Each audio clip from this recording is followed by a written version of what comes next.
అందరికీ నమస్తే అండి. ఆదివారం కదా, కాసేపు ఈ రప్ప బ్యాచ్ ఏంటో, రప్ప రాజకీయం ఏంటో, ఈ అభిషేకాలు ఏంటో అవన్నీ కూడా మనం ఈ వీడియోలో ఒకసారి మాట్లాడదాం. సరే, వీడియోకి వెళ్ళే కంటే ముందు ఒక కీలకమైన అంశం ఏంటంటే, ఒకటి మాత్రం నిజం, వైఎస్ఆర్ కాంగ్రెస్ పార్టీ వాళ్ళు ఈ రాష్ట్ర ప్రజల్ని భయపెట్టి రాజకీయం చేద్దాం అనుకుంటున్నారేమో. ఈ రాష్ట్ర ప్రజల్ని భయపెడితే మాత్రం ప్రజలు భయపడరు, బొంద పెడతారు. మీరు మీ రాజకీయ ప్రత్యర్థుల్ని భయపెట్టండి. మీ రాజకీయ ప్రత్యర్థుల్ని భయపెట్టడానికే మీరు రప్ప అనే డైలాగులు వాడితే మాత్రం ఇది రాంగ్ టైం. జాగ్రత్తగా అర్థం చేసుకోవాలి. ఈ వీడియోలో మీరు రప్ప అని వార్నింగ్ ఇస్తున్నది ప్రజలకా లేదా మీ రాజకీయ ప్రత్యర్థులకా? ప్రజలకు వార్నింగ్ ఇస్తే ప్రజలు ఊరుకోరు, బొంద పెడతారు. ఆల్రెడీ బొంద పెట్టారు, ఇంకా కొంచెం లోతుకు పాతి పెట్టేస్తారు. లేదు మేము ప్రజలకు వార్నింగ్ ఇవ్వట్లేదు, మేము మా రాజకీయ ప్రత్యర్థులకు వార్నింగ్ ఇస్తామంటారా? ఇది రాంగ్ టైం. వాళ్ళు అధికారంలో ఉన్నారు, మీరు విపక్షంలో ఉన్నారు, మీకు అధికారం లేదు. సో మీరు వాళ్ళకి రప్ప అని వార్నింగ్ ఇస్తే, ఫ్లెక్సీలు కడితే, వాళ్ళు దాన్ని ఆచరిస్తే మీ పరిస్థితి ఏంటి? ఒక్కసారి ఆలోచించారా? అంటే నేను బేసిక్గా జనరల్గా చెప్తున్నా. సో అంటే ఇది రాంగ్ టైం. ఈ టైంలో మీరు అటువంటి రప్ప రాజకీయం చేయడం కరెక్ట్ కాదు.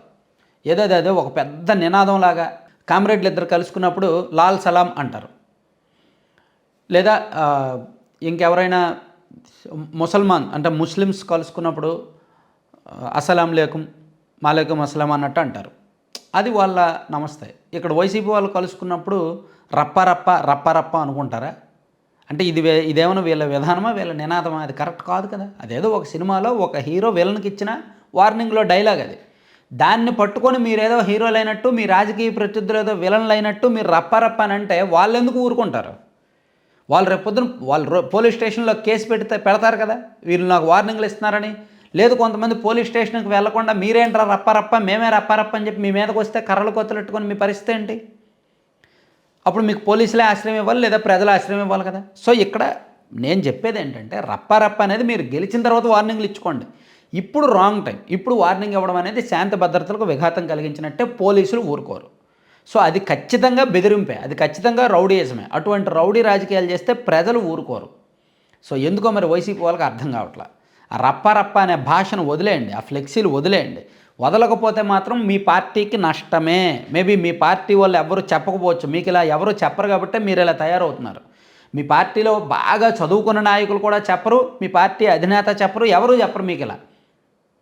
అరే ఆ విధానం మంచిది కాదురా, మనం ఇప్పుడు ఓడిపోయి ఉన్నాంరా, మనం బెదిరించాల్సిన టైంలో బెదిరిద్దాంరా. పేరు నాని గారు చెప్పారు కదా, ఎందుకు బహిరంగంగా చెప్పడం, రేపు పొద్దున్న అధికారంలోకి వచ్చాక వేసేద్దామని. ఓకే, అధికారంలోకి వచ్చాక వేసేయండి, తప్పు కాదు, అది మీ రాజకీయ విధానం, మీ ఇష్టం. కానీ ఇప్పుడు రాంగ్ టైం. సో నేను ఇంత పచ్చిగా ఓపెన్గా చెప్తున్నా. ఇలా చెప్పినందుకు నన్ను కూడా మీరు తిట్టుకోవచ్చుగాక. ఇక మరో విషయం, ఈ అభిషేకాలు చేస్తున్నారు చూసారా, దాన్ని ఏ విధంగా సమర్థించుకుంటారు మీరు? అసలు ఏ విధంగా సమర్థించుకుంటారు ఒకసారి ఆలోచించండి. మీ జగన్మోహన్ రెడ్డి గారు మీకు దేవుడే కావచ్చు, అంటే వైసీపీ వాళ్ళకి జగన్మోహన్ రెడ్డి గారు దేవుడే కావచ్చు. దేవుడికి అందరు దేవుళ్ళు రక్తాభిషేకాలు కోరుకుంటారా? దాంతో అభిషేకం చేయాలా? పురాణాలు తెలుసా?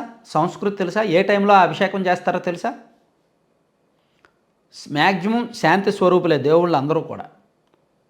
కొబ్బరి నీళ్ళతో చేయండి, లేదా నీళ్లతో చేయండి, లేదా పాలతో చేయండి, లేదా పంచామృతాలతో చేయండి, లేదా తేనెతో చేయండి, ఇంక దేనితో అయినా చేయండి. కానీ బలి చేయడం ఏంటి? ఇదేం సంస్కృతి? హిందూ దేవతలందరికీ ఇటువంటి అభిషేకాలు నచ్చవు. ఇటువంటి అభిషేకాలు ఒక్కసారి చేస్తారు. ఎందుకంటే మహిషాసుర మర్దనం జరిగిన తర్వాత ఆ టైంలో అమ్మవారు ఉగ్రరూపంలో ఉంటారు కాబట్టి అమ్మవారిని శాంతింపచేయడానికి ఇవ్వాలి, కాబట్టి అప్పుడు ఇస్తారు.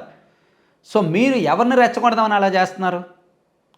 అంటే రేపు పొద్దున్న అధికారంలోకి వచ్చాక మేము మా రాజకీయ ప్రత్యర్థుల్ని ఇలా వేసేస్తామనా? ఇదేం సంకేతం, ఇదేం రాజకీయం? అయితే ఇక్కడ నాణేనికి రెండో కోణం కూడా ఉంది. సాధారణంగా ఈ కల్చర్ రాయలసీమలో అక్కడక్కడ అనంతపురంలో చేస్తుంటారు. నాకు అప్పుడు తెలిసింది. ఈవెన్ నేను ఇప్పుడు పక్కన వీడియో చూపించలేను, కానీ వీలైతే ఫోటో చూడండి, బ్లాక్ అండ్ వైట్లో వేస్తాను.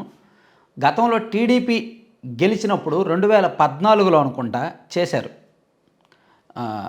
బలి ఎన్టీఆర్ ఫ్లెక్సీకి. మేబీ ధర్మవరంలోనో ఎక్కడో, నాకు కరెక్ట్గా తెలియదు, రాప్తాడో ధర్మవరమో, మొత్తానికి అనంతపురం జిల్లాలోనే ఒక వీడియో నా దగ్గర ఉంది. కానీ నేను ఈ వీడియో పక్కన ప్లే చేస్తే అది కాపీరైట్స్, యూట్యూబ్లో స్ట్రైక్స్ పడతాయి కాబట్టి నేను ప్లే చేయను.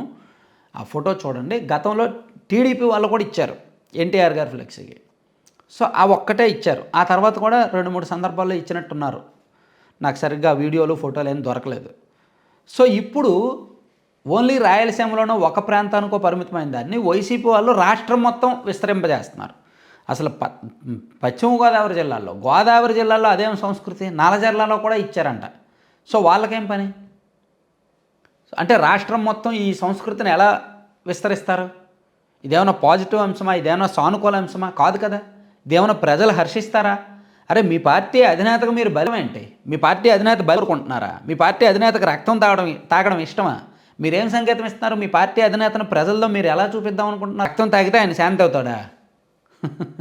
సో మీ పార్టీ అధినేత మీకు దేవుడు అయితే మీరు క్షీరాభిషేకాలు చేసుకోండి, తేనెతో అభిషేకాలు చేసుకోండి, ఏదైనా చేసుకోండి. కానీ ఈ కల్చర్ మంచిది కాదు. ఇది ఆయనను ప్రజల దృష్టిలో నెగిటివ్ చేస్తుంది, విలన్గా మారుస్తుంది. అలాగే మీ పార్టీని మరింత అసహ్యించుకునేలా చేస్తుంది. ఇలా మీకు చెప్పేవాడు ఎవ్వడూ దొరకడు. మీరు తలకిందులుగా తపస్సు చేసినా మీ పార్టీ వాళ్ళు ఇలా చెప్పరు.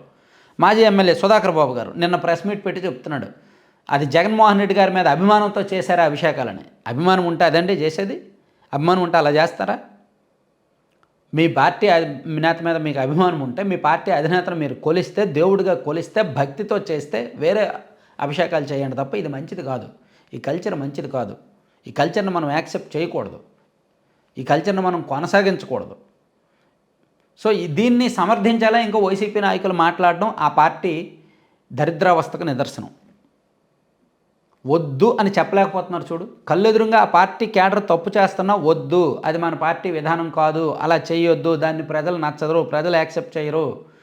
మీకు పార్టీ అంటే అభిమానం ఉంటే, పార్టీ అధినేత అంటే అభిమానం ఉంటే, పార్టీ అధినేత పుట్టినరోజు పళ్ళు పంచండి, పాలు పంచండి, పాలతో అభిషేకం చేయండి, లేదా ఇంకేదైనా చేయండి. కానీ ఇటువంటి వద్దు, హింస కాదు అని చెప్పొచ్చుగా. అలా చెప్పలేరా?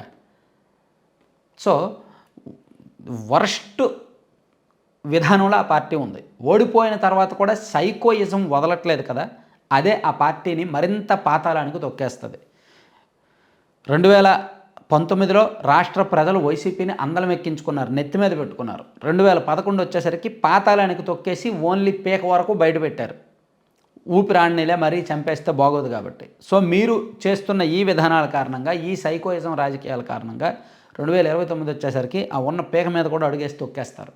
బయటికి వెంట్రుకో పిలకో మాత్రమే మిగులుతుంది, ఒకటో రెండో మిగులుతాయి. మీరు ఇలా చేస్తూ ఉంటే, లేదు ఇలా చేయము, ఇది కరెక్ట్ కాదు, వేరే రకంగా వెళ్తాం, వేరే రకమైన విధానాలు వెళ్తాం, మేము ఓడిపోయినందుకు కారణాలు తెలుసుకుంటాం, గెలవడానికి కావాల్సిన పునాదులు వేసుకుంటాం, పాజిటివ్ వేలో రాజకీయం చేస్తాం, తప్పులు తెలుసుకుంటాం అంటారా? అప్పుడు మేబీ ప్రజలు పైకి తీస్తారు, మిమ్మల్ని నెమ్మదిగా తీసే అవకాశం ఉంటుంది.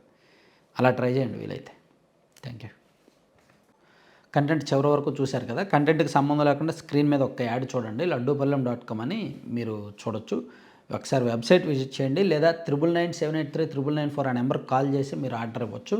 వీళ్ళ దగ్గర millets, dry fruits and nuts and seeds, రకరకాల హెల్దీ అండ్ టేస్టీ ఐటమ్స్ ఉంటాయన్నమాట. లడ్డూలు ఉంటాయి 21 రకాలు, అండ్ హాట్ స్నాక్స్ ఉంటాయి, మిల్లెట్స్తో చేసిన హాట్ స్నాక్స్ ఉంటాయి, అండ్ రకరకాల powders, ABC powder, protein powder, moringa పొడి, జామాకు పొడి, ఇలా రకరకాల ఉంటాయన్నమాట. ఇవన్నీ కూడా మల్టిపుల్ హెల్త్ బెనిఫిట్స్ ఉండే పౌడర్స్.